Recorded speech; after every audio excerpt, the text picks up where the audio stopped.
A history of charter schools. The insurgency of charter schools is taking the United States by storm. What most people do not know is the history of these schools, and how that history, in the new model of education reform, is essentially being ignored. An article from the New York Review of Books critiques Davis Guggenheim's recent documentary film, Waiting for Superman, a film that talks about the charter school movement, largely painting it as a solution for the failing education system in the United States.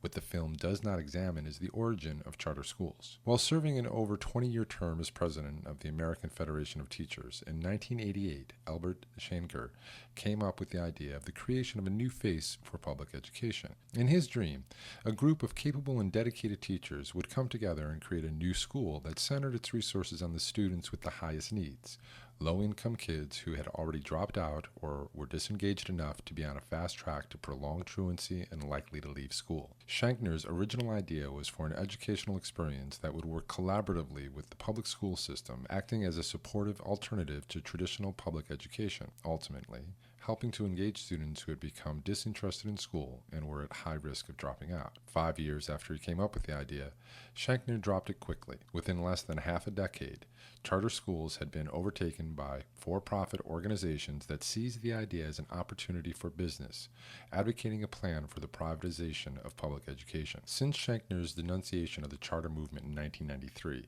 it has taken off as the solution to the failing public education system in the United States. Rather than working collaboratively with public schools, with the implementation of high-stakes testing as a result of No Child Left Behind, charter schools have become competitors.